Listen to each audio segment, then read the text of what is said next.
Bismillahirrahmanirrahim. Alhamdulillahirabbil alamin. Hamdan katsiran thayyiban mubarakan fih kama yuhibbu rabbuna wa yarda. Asyhadu an la ilaha illallah wahdahu la syarika lah wa asyhadu anna Muhammadan abduhu wa rasuluh la nabiyya ba'dah amma ba'd. 91,1 FM Radio Robbani merajut ilmu dan peradaban. Generasi Robbani di mana-mana antum berada, jazakumullah khairan. Untuk antum semua yang masih tetap setia bersama di 91,1 FM atau untuk antum yang baru saja menemukan frekuensi kami.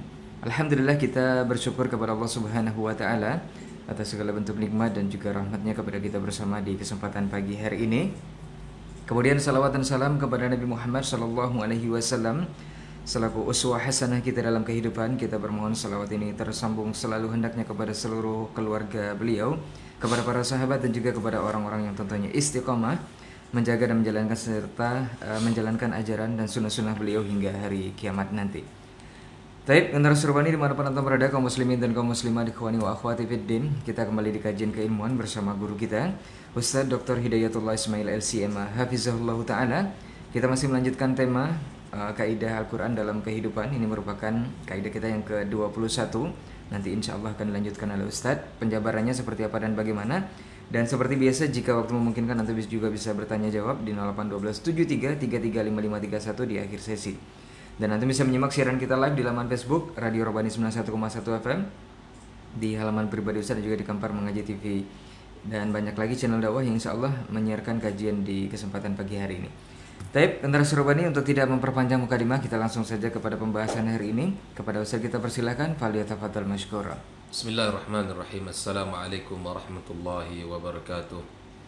Alhamdulillahilladzi bini'matihi tatimmu shalihat. Ashhadu an la ilaha illallah wahdahu la syarika lah wa ashhadu anna Muhammadan abduhu wa rasuluhu alladzi la nabiyya ba'dah. Ya ayyuhalladzina amanu ittaqullaha haqqa tuqatih wa la tamutunna illa wa antum muslimun. Ya ayyuhalladzina amanu ittaqullaha wa qulu qawlan sadida yuslih lakum a'malakum wa yaghfir lakum dhunubakum wa man yuti'illaha wa rasulahu faqad faza fawzan 'azima. Allahumma bika asbahna wa bika amsayna wa bika nahya wa bika namut wa ilayka an-nushur.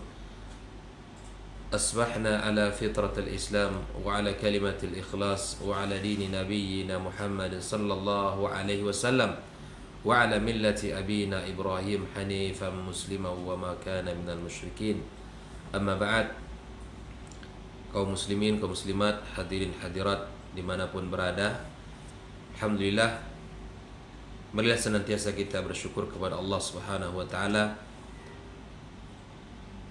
karena limpah nikmat yang sangat banyak yang Allah berikan kepada kita. Keimanan, keislaman, nikmat yang tiada tara dalam kehidupan ini, nikmat yang sangat mahal nilainya. Bahkan nikmat itulah yang menjadi kunci keselamatan kita di dunia dan di akhirat kelak. Mudah-mudahan Allah senantiasa melimpahkan kepada kita kedua nikmat ini. Jangan sampai Allah cabut dari kehidupan kita. Jangan sampai Allah hilangkan dua nikmat ini dari perjalanan kita menujunya. Mudah-mudahan Allah senantiasa istiqamahkan kita di atas jalannya dan di atas jalan agama Allah wa azza wa jalla. Salawat dan salam kita sampaikan kepada Nabi besar Muhammad sallallahu alaihi wasallam, Nabi junjungan kita, panutan umat di dalam beribadah kepada Allah Subhanahu wa taala. Kaum muslimin, kaum muslimat rahimakumullah. Sebelum kita melanjutkan kajian kita pada pagi ini, saya ingin mengingatkan kembali agar kita semua di dalam niat yang baik. Karena kaidah-kaidah yang kita pelajari ini adalah kaidah-kaidah yang sangat kita butuhkan dalam kehidupan kita. Sangat berharga dan bernilai di dalam perjalanan kita berinteraksi terhadap diri kita dan kepada orang lain. Sesungguhnya kaidah-kaidah ini adalah ayat-ayat Al-Quranul Karim yang mana Allah katakan, inna hadzal Quran, ya, sesungguhnya Al-Quran ini yahdi lillati hiya aqwam, memberikan petunjuk kepada yang lebih lurus, memberikan petunjuk kepada orang-orang yang menginginkan kebaikan. Maka mari kita berusaha untuk memperbaharui niat kita agar Allah Subhanahu wa taala menerima segala kebaikan kita. Amal yang kita lakukan menjadi amal yang diterima Allah Subhanahu wa taala di hari kiamat kelak untuk kita. Oleh itu kaum muslimin rahimakumullah, marilah senantiasa kita memperbaharui niat kita agar apa yang kita pelajari menjadi ilmu yang bermanfaat dalam kehidupan kita. Ikhwatal iman hafizakumullah wa ra'akum. Kita lanjutkan pembahasan kaidah yang ke-21. Alhamdulillah. Allah Subhanahu wa taala berfirman di dalam surat At-Taubah ayat 119, "Ya ayyuhalladzina amanu taqullaha wa kunu ma'as shadiqin." Wahai orang-orang yang beriman, bertakwalah kalian kepada Allah Subhanahu wa taala. Wa kunu ma'as shadiqin. Dan adalah kalian menjadi orang-orang yang jujur, orang-orang yang benar, orang-orang yang jujur dalam ucapan dan perkataannya. Sesungguhnya ini adalah kaidah yang terkait dengan bab muamalah kita, baik itu sesama kita manusia maupun kita kepada Sang Khalik Allah Tabaraka wa Ta'ala. Kaidah ini merupakan bagian daripada kaidah yang menjadi pondasi-pondasi kehidupan sosial kita dan menjadi bukti tingginya akhlak dan mulianya cita-cita kita. Karena kaidah ini juga menunjukkan kesempurnaan akal kita. Jika kita lakukan, jika kita aplikasikan, di mana Allah katakan, wahai orang-orang yang beriman, bertakwalah kalian kepada Allah Subhanahu wa taala, wa kunu ma'as shadiqin.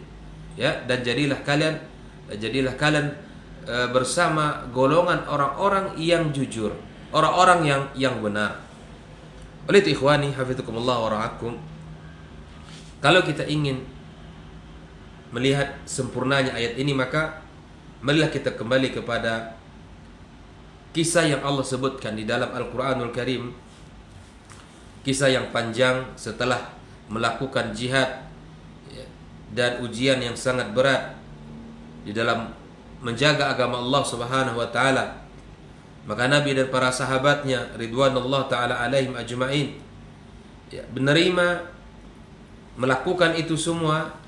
Dan Allah kisahkan ayat ini, surat At-Taubah ini, di akhir-akhir surat At-Taubah, di mana Allah sempurnakan kisah ini. Kita baca ayat Allah ini. Allah Subhanahu wa taala berfirman, laqad taballahu 'alan nabiy wal muhajirin wal ansar alladzina ittaba'uhu fi sa'atil usrah min ba'di kada yazighu qulubu fariqin minhum thumma taba 'alaihim innahu bihim raufur rahim. Allah telah menerima taubat Nabi, orang-orang muhajirin, orang-orang ansar, dan yang mengikuti Nabi SAW pada kondisi sulit. Setelah sebagian hati dari mereka itu condong, dan kemudian Allah Subhanahu wa taala menerima taubat mereka. Sesungguhnya Allah Maha Pengasih lagi Maha Penyayang. Kemudian Allah lanjutkan kisah 3 orang sahabat Nabi yang tidak ikut di dalam jihad tersebut, dan Allah Subhanahu wa taala kisahkan Allah terima taubatnya. Wa 'ala tsalatsati alladziina khulifu, terhadap 3 orang yang tinggal, hatta idza daqat 'alaihimul ardu bima rahubat wa daqat 'alaihim anfusuhum, sehingga ketika bumi yang lapang ini menjadi sempit bagi mereka dan jiwa-jiwa mereka merasa tidak nyaman. Wa dhannu alla malja minallah illa ilaihi. Inilah yang harus kita pikirkan kaum muslimin, bahwa ketika menghadapi kondisi sulit seperti ini, mereka yakin tidak ada jalan untuk keluar dari masalah ini kecuali harus kembali kepada Allah Subhanahu wa taala. tsumma taba 'alaihim liyatubu. Kemudian Allah Subhanahu wa taala menerima taubat mereka dan agar mereka senantiasa di dalam taubatnya. Innallaha huwat tawwabur rahim, dan sesungguhnya Allah Maha menerima taubat dan Maha penyayang. Lalu kemudian ayat berikutnya Allah sampaikan, ya ayyuhalladzina amanu taqullah, wahai orang-orang yang beriman, bertakwalah kalian kepada Allah, wa kunu ma'as sadiqin, dan jadilah kalian bersama orang-orang yang benar, orang-orang yang jujur di dalam sikap, di dalam ucapan dan perbuatannya. Ikhwani wa akhwati fillah hafizakumullah, inilah sebuah risalah yang Allah ingin sampaikan kepada kita bersama, kepada kaum muslimin di dalam kaidah yang mulia ini. Allah ingin menyelamatkan kita, Allah ingin memuliakan kita dengan berlaku jujur dan benar dalam sikap dan perbuatan kita. Di sini Allah Subhanahu wa taala gambarkan orang-orang yang jujur di dalam sikap, di dalam perbuatannya, yaitu Nabi alaihi salatu wassalam, kaum muhajirin, kaum ansar, dan 3 orang yang tidak ikut berjihad bersama Rasulullah sallallahu alaihi wasallam. Mereka-mereka ini Allah terima taubatnya. Allah terima taubatnya dikarenakan mereka ini masuk kepada orang-orang yang jujur yang Allah ingin sampaikan kepada kita risalah itu. Maka Allah ingin menjadikan mereka adalah orang-orang yang kita ikuti, orang-orang yang kita contoh, orang-orang yang kita teladani dalam kejujuran. Maka mari kita lihat di mana Allah Subhanahu wa taala di dalam ayat ini mengatakan agar kita bertakwa dan agar kita bersama orang-orang yang jujur, orang-orang yang benar.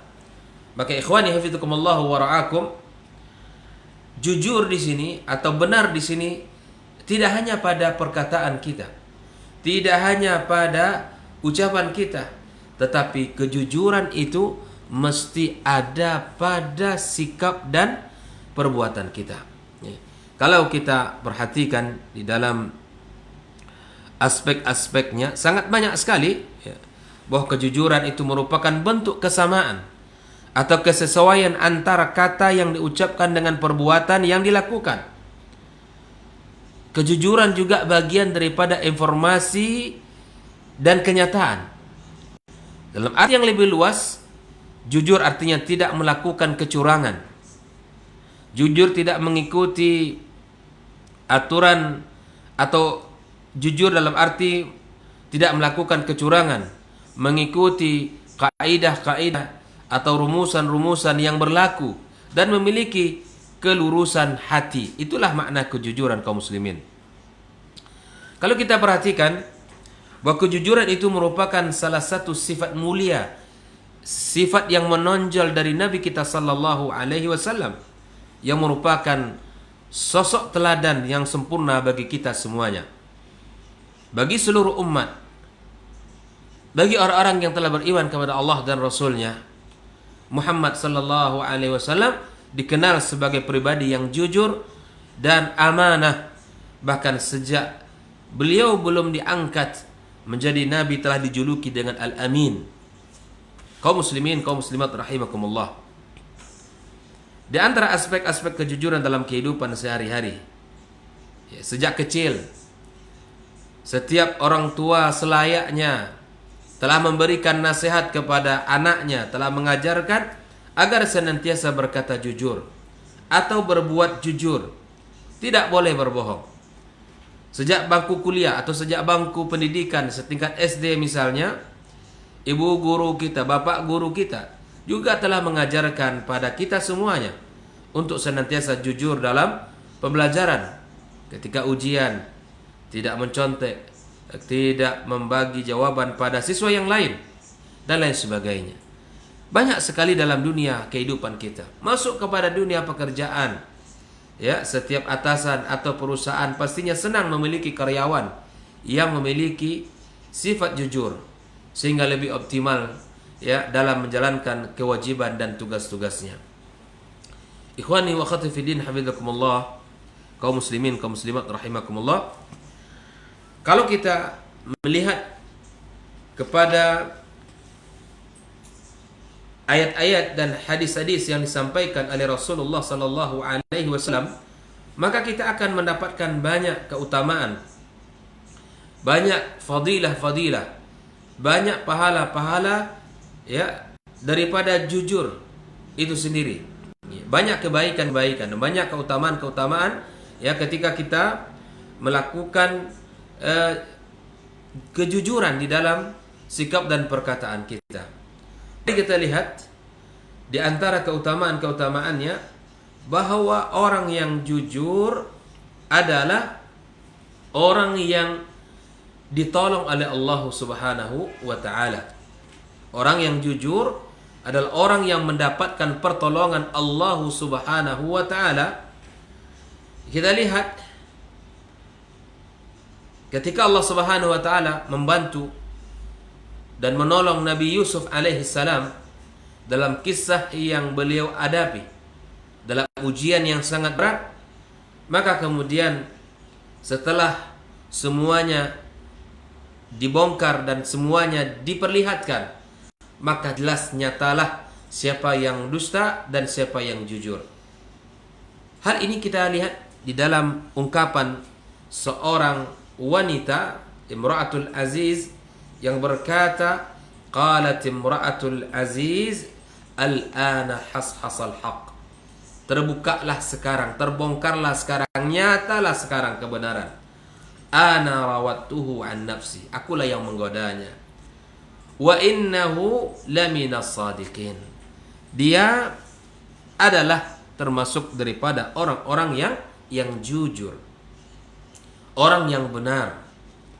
Maka kejujuran membawa manfaat bukan hanya di dunia ini, ya, tetapi kejujuran juga akan memberikan manfaat di akhirat kelak. Sebagaimana Rasulullah sallallahu alaihi wasallam sampaikan dalam sebuah hadisnya, betapa kejujuran itu membawa banyak manfaat, tidak hanya di dunia, melainkan seseorang akan dimudahkan jalan baginya untuk masuk surga Allah Subhanahu wa taala. Rasul sallallahu alaihi wasallam menyebutkan dalam sebuah hadisnya, hadis diriwayatkan oleh Imam Al-Bukhari dan Muslim, ya, Rasul sallallahu alaihi wasallam bersabda, "Alaikum bis-sidqi fa inna sidqa yahdi ilal birr." Hendaklah kalian itu jujur, karena kejujuran itu mengantarkan kepada kebaikan. Wa innal birra yahdi ilal jannah, dan kebaikan itu mengantarkan ke dalam surga. Wa ma yazalu ar-rajulu yasduq wa yataharra sidq hatta yaktuba indallahi siddiqan. Seseorang, ya, yang senantiasa berusaha jujur dan terus berusaha untuk berlaku jujur sampai Allah tuliskan di sisinya orang-orang yang jujur. Inilah keutamaan yang disebutkan oleh Rasulullah sallallahu alaihi wasallam, bahwa orang-orang yang senantiasa jujur dan berusaha untuk jujur, ya, sampai Allah catat baginya orang-orang yang jujur di sisinya. Maka kejujuran itu, kaum muslimin, kaum muslimat rahimakumullah, itu patut untuk kita latih. Latih berkata jujur, latih berbuat jujur, ya, amanah di dalam tugas-tugas kita. Kalaulah kita sudah berlatih dan kalaulah kita sudah berusaha, maka Allah Subhanahu wa taala akan mudahkan kita untuk, ya, melakukan sifat yang mulia ini. Kaum muslimin, kaum muslimat rahimakumullah, kejujuran akan menjadi sifat orang-orang penghuni surga. Ini manfaat yang kedua, bahwa kejujuran itu, ya, adalah sifat-sifat dari penduduk surga. Sebagaimana Allah gambarkan di dalam surat Ali Imran ayat 17, as-sabirina was-sadiqin wal-qanitina wal-munfiqin wal-mustaghfirina bil ashar. Orang-orang yang bersabar, orang-orang yang jujur, orang-orang yang benar, ya orang-orang yang taat, orang-orang yang menginfakkan hartanya, dan orang-orang yang minta ampun kepada Allah Subhanahu wa taala di waktu sahur. Ini sifat-sifat ahlul jannah kaum muslimin. Ya, mereka orang yang sabar, mereka orang-orang yang jujur, mereka orang-orang yang taat kepada Allah, yang berinfak di jalan Allah dan senantiasa minta ampun kepada Allah Subhanahu wa taala. Oleh itu ikhwani hafizukumullah wa ra'akum, orang-orang yang jujur akan dicintai Allah Subhanahu wa taala. Mereka mendapatkan cinta Allah tabaraka wa taala. Ya, karena itulah kejujuran itu harus membutuhkan keteguhan hati. Terkadang memang terasa berat, agak pahit di dalam menjalankannya, dan mengandung banyak risiko terkadang dalam kehidupan kita. Namun ketika kita niatkan karena Allah Subhanahu wa taala, tentu akan mendapatkan jaminan balasan yang terindah dari Allah yang maha kaya. Maka di antara keutamaan-keutamaan orang-orang yang jujur Allah sebutkan, di mana mereka Allah selamatkan pada hari kiamat kelak. Allah gambarkan, qala Allahu hadza yaumu yanfa'us shadiqina sidquhum. Allah berfirman, Allah berkata, inilah hari di mana manfaat akan dirasakan oleh orang-orang yang jujur. Hari ini akan dirasakan oleh mereka, kata Allah. Apa balasannya kaum muslimin? Allah berikan kepada mereka jaminan surga. Lahum jannatun tajri min tahtihal anhar khalidina fiha abada. Bagi mereka surga yang mengalir di bawahnya sungai-sungai, sedangkan mereka kekal di dalamnya. Radhiyallahu anhum wa radu an, dzalikal fawzul azim. Allah ridho kepada mereka dan mereka pun ridho kepadanya, dan itu adalah kemenangan yang agung Allah Subhanahu wa taala. Ikhwani wa akhwati fillah hafizakumullah. Orang-orang yang jujur, mereka mendapatkan ampunan dari Allah Subhanahu wa taala dan pahala yang sangat besar darinya. Sebagaimana Allah gambarkan dalam firman-Nya surat Al-Ahzab, innal muslimina wal muslimat wal mu'minina wal mu'minat wal qanitina wal qanitat was sadiqina was sadiqat, sampai Allah mengatakan a'addallahu lahum maghfiratan wa ajran azima. Muslim laki-laki dan perempuan, mukmin laki-laki dan perempuan, orang yang taat laki-laki dan perempuan, orang yang jujur laki-laki dan perempuan, semua itu mereka Allah siapkan bagi mereka adalah ampunan dan pahala yang sangat besar di sisi Allah Subhanahu wa taala. Ikhwani wa akhwati fillah hafizakumullah wa ra'akum. Di antara keutamaan orang-orang yang memiliki kejujuran, mereka akan diberikan Allah pahala yang besar dan ampunan yang luar biasa di sisinya. Orang-orang yang jujur akan mendapatkan derajat dan kedudukan yang tinggi di sisi Allah Subhanahu wa taala. Allah memberikan kedudukan yang berbeda-beda di antara manusia. Bukan dilihat dari kecantikan fisiknya, namun Allah berikan itu semua berdasarkan amal dan perbuatannya. Yang membedakan manusia dengan manusia yang lain adalah pada keimanannya dan ketakwaannya, bukan pada fisik dan jumlah harta yang dimilikinya. Allah Subhanahu wa taala memberikan ketinggian derajat bagi orang-orang yang jujur, bagi orang-orang yang senantiasa berusaha untuk jujur. Di antaranya firman Allah Subhanahu wa taala dalam surat Al-Maidah 119, di mana inilah sifat orang-orang yang benar, yang memperoleh manfaat di hari di mana Allah Subhanahu wa taala, di mana hari itu semua orang membutuhkan banyak pertolongan dan perlindungan. Maka di hari itu, sebagaimana kita bahas, di mana mereka mendapatkan ampunan dan derajat yang tinggi di sisi Allah Subhanahu wa taala. Orang-orang yang jujur dicintai Allah dan Rasul-Nya. Karena jujur merupakan inti dari kebaikan hati nurani kita.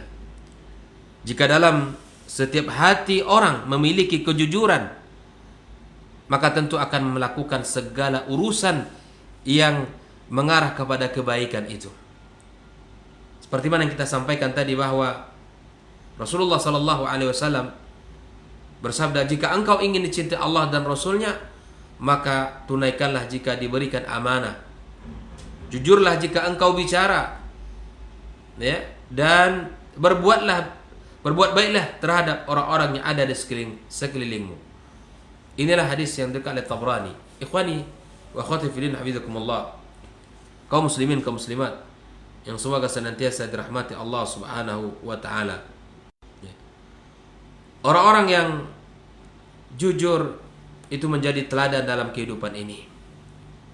Bahkan dalam ungkapan kita, ya, orang-orang yang jujur akan pasti mujur. Orang-orang yang jujur pasti mujur.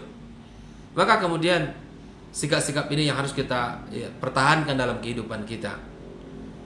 Bahwa orang-orang yang jujur akan mendapatkan kenyamanan, mendapatkan ketenangan, ya, merasa mereka ini senantiasa dalam kebaikan-kebaikan.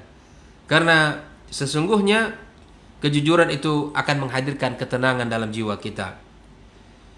Bahkan Rasulullah sallallahu alaihi wasallam mengatakan, orang-orang yang jujur mereka lah orang-orang yang bahagia. Dalam hadisnya Rasulullah sallallahu alaihi wasallam bersabda, 4 perkara apabila ada pada dirimu tidak akan merugikan, ya, jika lepas darimu dunia. 4 perkara apabila padamu ada 4 ini, maka tidak akan merugi jika dunia tidak kita dapatkan. Yang pertama adalah memelihara amanah, yang kedua adalah berkata jujur, yang ketiga adalah akhlak yang mulia, dan yang keempat adalah bersih dari tamak. 4 hal ini kaum muslimin, harta yang sangat mahal, ya, perhiasan yang sangat indah. Jika ada pada diri seseorang, maka dia akan bahagia. Dia akan bahagia walaupun, ya, kegemerlapan dunia, nikmat dunia ini tidak ada padanya. Adalah menjaga amanah, berkata jujur, memiliki akhlak yang mulia, dan terhindar dari tamak. Oleh ikhwani hafizakumullah wa ra'akum, orang-orang yang seperti ini, ya, dia akan merasakan bahagia yang luar biasa, tidak akan pernah merasakan kerugian sekalipun kehilangan sesuatu yang berharga dalam kehidupan ini. Kaum muslimin, kaum muslimat rahimakumullah, orang-orang yang jujur sangat disukai oleh orang. Setiap orang mempunyai potensi untuk menjadi orang yang menyenangkan, yang disukai oleh orang lain. Namun umumnya setiap orang-orang yang jujur, baik itu dalam sikap maupun perbuatan, maka pastilah orang ini disenangi, dicintai, dan sangat menjadi orang yang diterima, ya, mudah diterima di kalangan, di masyarakatnya, di keluarganya, di sahabat-sahabatnya. Maka orang-orang yang jujur, orang-orang yang disukai oleh banyak orang. Oleh itu kaum muslimin rahimakumullah, kita diperintahkan untuk berlaku jujur, untuk menyampaikan kebenaran-kebenaran sesuai dengan apa adanya, sesuai dengan data dan dengan apa yang kita ketahui, dan tidak diperbolehkan berdusta sekalipun hal itu terasa pahit. Karena sesungguhnya Rasulullah sallallahu alaihi wasallam, ya, menyebutkan, katakanlah yang benar walaupun pahit.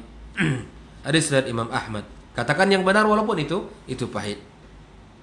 Orang-orang yang jujur akan banyak memiliki teman dan sahabat. Ya, di samping dia diterima oleh orang, maka kemudian dia memiliki banyak sahabat dan banyak teman. Karena orang nyaman untuk bersahabat dan berteman dengannya. Maka hadirkanlah kejujuran itu dalam diri kita, di dalam membina rumah tangga kita, di dalam lingkungan kita, masyarakat kita, dan dalam dunia pekerjaan kita. Karena itu adalah sifat orang-orang yang mulia dan sifat orang-orang yang memiliki, ya, tingkat ketakwaan yang tinggi kepada Allah Subhanahu wa taala. Kaum muslimin, kaum muslimat rahimakumullah. Kejujuran itu ya juga mendapatkan kebaikan untuk dirinya dan untuk orang lain. Nah, inilah beberapa keutamaan dari kejujuran yang disebutkan oleh Allah dan Rasulnya di dalam hadis-hadisnya. Nah, mudah-mudahan kita ini termasuk orang-orang yang jujur di dalam sikap, di dalam perbuatan, di dalam ungkapan kita, dan dalam setiap tingkah laku dan perilaku kita.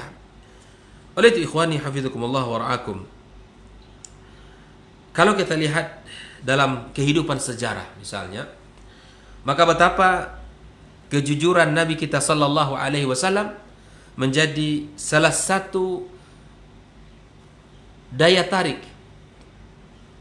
orang-orang kufar Quraisy untuk masuk Islam. Ya. Kejujuran Nabi sallallahu alaihi wasallam menjadi solusi terhadap dakwah yang beliau sampaikan. Karena dakwatul bilhal, ya, dakwah dengan sikap itu akan lebih mengena daripada dakwah bil lisan.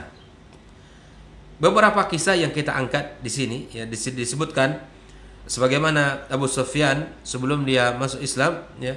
Di sini kisah yang terjadi di Ardus Syam ya, Ardus Syam ketika Herakl meminta siapa di antara orang-orang yang ada di sekitarnya yang bisa menceritakan tentang Nabi Muhammad sallallahu alaihi wasallam. Maka dipanggillah beliau untuk bisa menceritakan bagaimana laki-laki yang mengatakan dirinya Nabi, itu Muhammad sallallahu alaihi wasallam. Lalu Abu Sufyan dipanggil dan dihadirkan di hadapan kaumnya, para sahabat-sahabatnya. Lalu kemudian Herakl bertanya kepada Abu Sufyan, "Inni sa'ilun hadza 'anil rajulil ladzi yaz'um annahu nabi." Aku bertanya kepadamu tentang seorang laki-laki yang mengaku nabi. Ya. Maka di antara pertanyaannya Abu Sufyan, di antara pertanyaan yang ditanyakannya adalah tentang kejujuran Nabi kita sallallahu alaihi wasallam. Maka Abu Sufyan ya menyebutkan bahwa laki-laki ini ya tidak pernah terbukti sekalipun dia berbohong, dia berdusta atas apa yang diucapkannya. Maka inilah yang menjadikan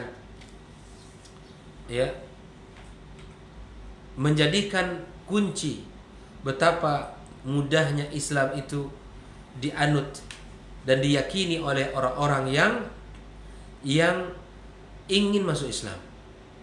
Bahkan kufar Quraisy, para petinggi-petinggi Quraisy pun mereka ketika melihat Muhammad sallallahu alaihi wasallam berdakwah, mereka mengatakan tidak mungkin laki-laki ini berdusta atas nama Allah.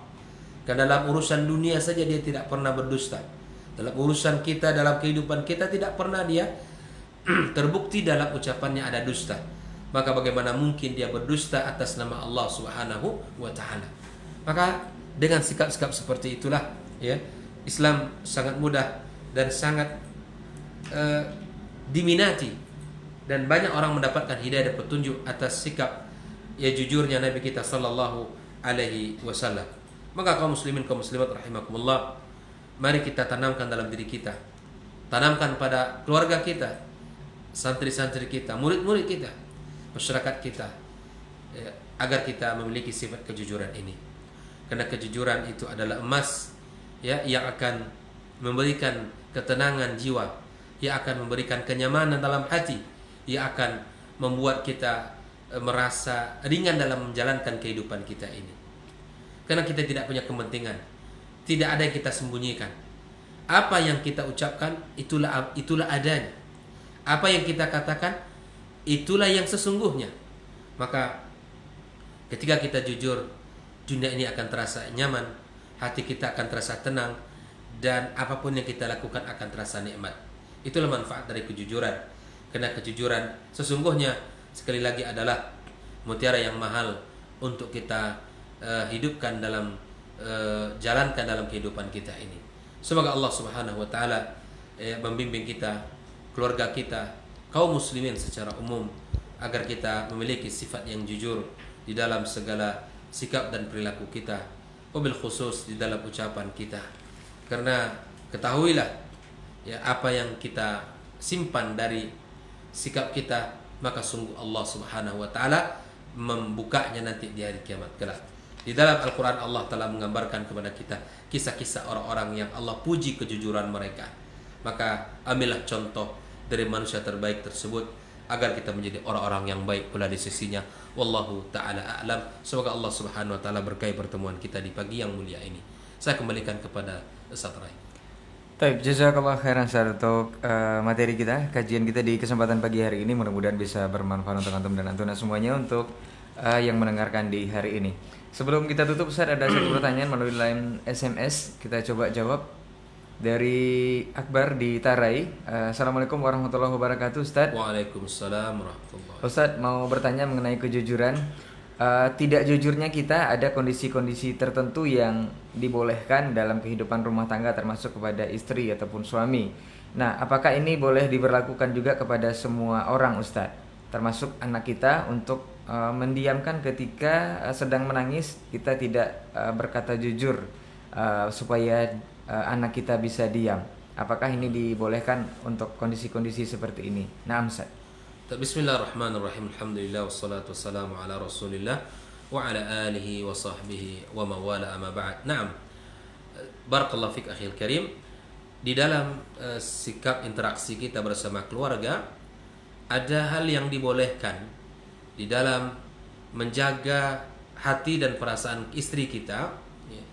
Di antaranya dalam urusan makanan dan minuman atau apa yang dibuat oleh istri kita, dalam rangka menjaga perasaan, dalam rangka menjaga hati agar tidak terluka, agar dia tidak bersedih, maka boleh bagi kita untuk mengatakan ya sesuatu yang berbeda dari kenyataan.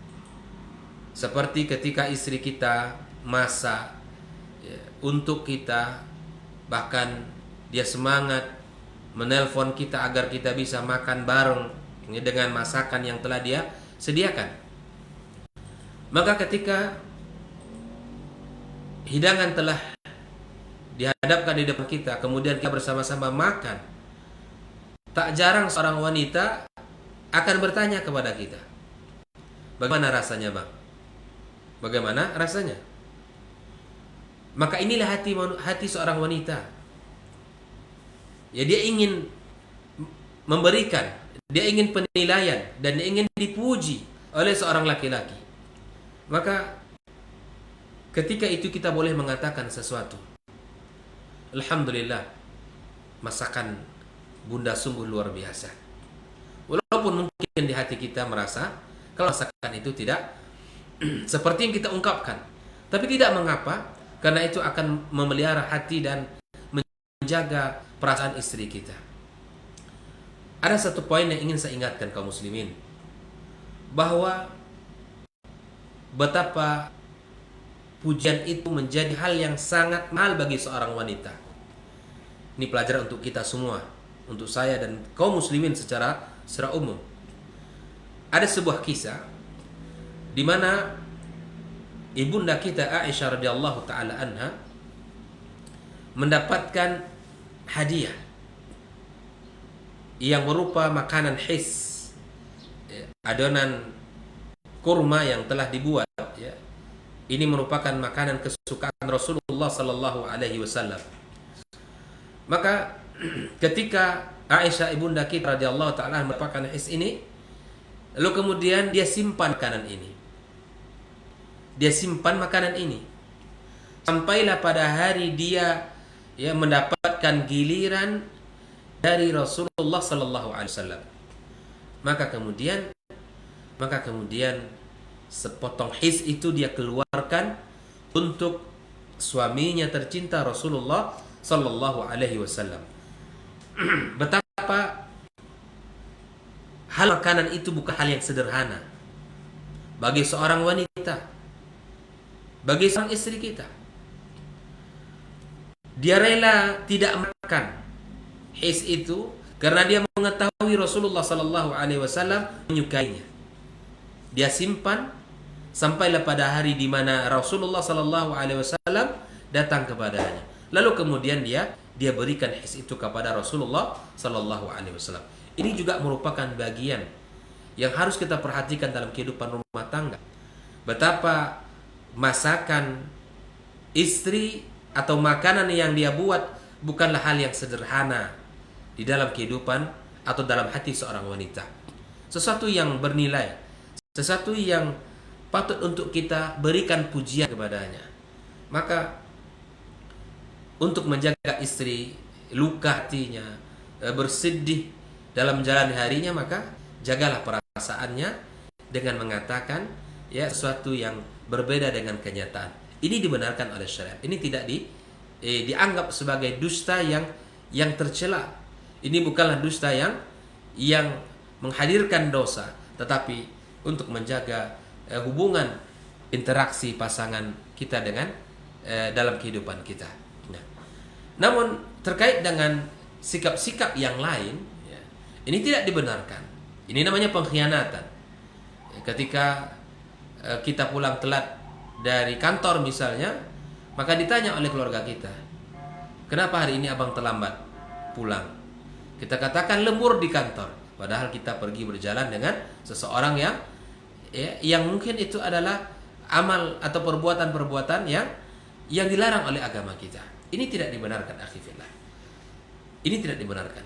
Adapun perbuatan-perbuatan yang melanggar syariat, itu tidak boleh kita sembunyikan, tidak boleh kita lakukan dan tidak boleh kita sembunyikan. Itu namanya pengkhianatan kepada keluarga kita. Baik, adapun yang kedua terkait dengan pola pendidikan anak. Pola pendidikan anak, ketika anak-anak kita menangis, ketika anak-anak kita sulit untuk ditenangkan, lalu kemudian kita mencoba untuk berkata sesuatu yang akan mengalihkan tangisannya atau yang akan mengalihkan perhatiannya. Seperti kita katakan, di atas ada cicak nak, itu kan? Di atas ada cicak, padahal cicak tidak ada. Yuk kita lihat ada seekor ayam yang ada di teras rumah kita. Ini tujuan kita baik untuk membuat anak ini berhenti menangis, atau dia hilang dari kesedihannya, kemudian dia bisa gembira kembali dengan cara kita mengalihkan perhatian dengan membuat kata-kata yang seperti tadi. Kita buat di situ ada ayam, di situ ada cicak dan seterusnya. Maka ini tidaklah boleh kita lakukan dalam pendidikan anak-anak kita. Rasulullah sallallahu alaihi wasallam telah memberikan kepada kita panduan. Kita tidak boleh berbohong, kita tidak boleh berdusta walaupun dalam candaan kita. Dalam interaksi kita bersama sahabat-sahabat kita, tidak boleh kita melakukan kebohongan walaupun itu canda, walaupun itu bercanda. Seperti yang kita kenal hari ini, melakukan prank terhadap saudaranya, itu tidak dibenarkan dalam ajaran Islam. Karena tidaklah ada orang yang melakukan hal yang seperti itu kecuali memang dia tidak memiliki sifat iman. Nabi SAW melarang kita untuk mengambil barang orang lain walaupun dalam keadaan bercanda. Nabi kita tidak membolehkan untuk memperlihatkan atau menghadapkan senjata tajam kepada saudara-saudara kita dan lain sebagainya. Banyak hal-hal yang harus kita tinggalkan, candaan-candaan yang tidak bermanfaat, kata-kata yang tidak benar walaupun itu hanya sekedar untuk membuat orang ketawa, membuat orang senang, membuat orang terbahak-bahak dalam ketawa. Ini tidak dibenarkan dalam Islam. Maka Islam adalah agama yang penuh dengan akhlak dan sopan santun. Bahkan dalam hadisnya Nabi kita sallallahu alaihi wasallam mengatakan, min husni islamil mar'i tarkuhu ma la ya'ni. Baiknya Islam seseorang adalah meninggalkan perkara-perkara yang tidak bermanfaat baginya. Maka tinggalkan candaan yang tidak benar dan tinggalkan candaan-candaan atau perkataan-perkataan yang itu dusta. Walaupun itu dalam rangka menenangkan anak kita. Dalam rangka menenangkan anak kita. Karena kalau itu kita lakukan, sama saja kita yang mengajarkan kebohongan padanya. Setelah kita katakan cicak di atas dinding, lalu anak kita melihat ke atas, ternyata tidak ada cicak. Itu artinya Anda telah mengukir sifat bohong dalam jiwa anak Anda. Dia akan tertanam. Ingat, ada sebuah kaidah dalam pendidikan. Banyak hal yang tidak diajarkan, tetapi dia membekas dalam jiwa dan diri anak kita. Banyak hal yang tidak kita ajarkan, tetapi itu membekas dalam jiwa dan di anak kita. Maka pendidikan uswah hasanah, teladan yang baik, itu adalah pendidikan yang sangat cerdas untuk membentuk anak-anak kita, membentuk kepribadian yang mulia.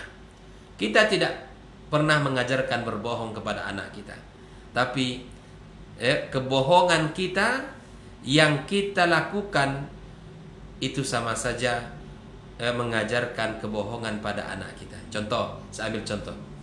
Banyak orang tua ketika kelelahan ingin istirahat, dia bilang sama anaknya, kalau ada tamu bapak nanti nak, atau ada orang yang menelpon ke HP bapak, bilang bapak tidak ada.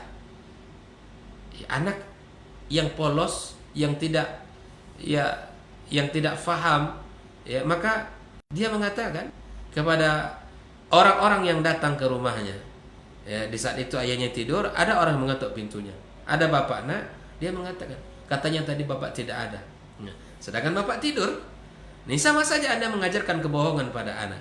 Maka ini tidak patut untuk kita lakukan di dalam pendidikan anak kita. Jangan tenangkan mereka dengan cara-cara dusta. Jangan buat mereka diam, jangan membuat mereka tidak menangis dengan cara-cara berbohong kepada mereka. Wallahu taala a'lam bissawab. Baik, jazakallah khairan Ustaz untuk jawaban dan juga nasihatnya untuk antum yang bertanya di seputaran tarik. Mudah-mudahan ini bisa bermanfaat, dan untuk kasus tidak jujur atau dusta ini dispesialkan untuk kehidupan rumah tangga, terlebih lagi untuk menyenangkan hati istri. Mudah-mudahan ini bisa bermanfaat untuk kita semuanya dan bisa diamalkan dalam kehidupan sehari-hari. InsyaAllah di hari Senin kita akan kembali lagi dengan lanjutan kajian bersama Ustaz di jam dan waktu yang sama. Afwan untuk semua salah kata dan khilaf bicara. Kita cukupkan untuk hari ini. Kita tutup dengan doa kafaratul majelis. Subhanakallahumma wa bihamdika asyhadu an la ilaha illa anta astaghfiruka wa atubu ilaik. Assalamualaikum warahmatullahi wabarakatuh. Waalaikumsalam.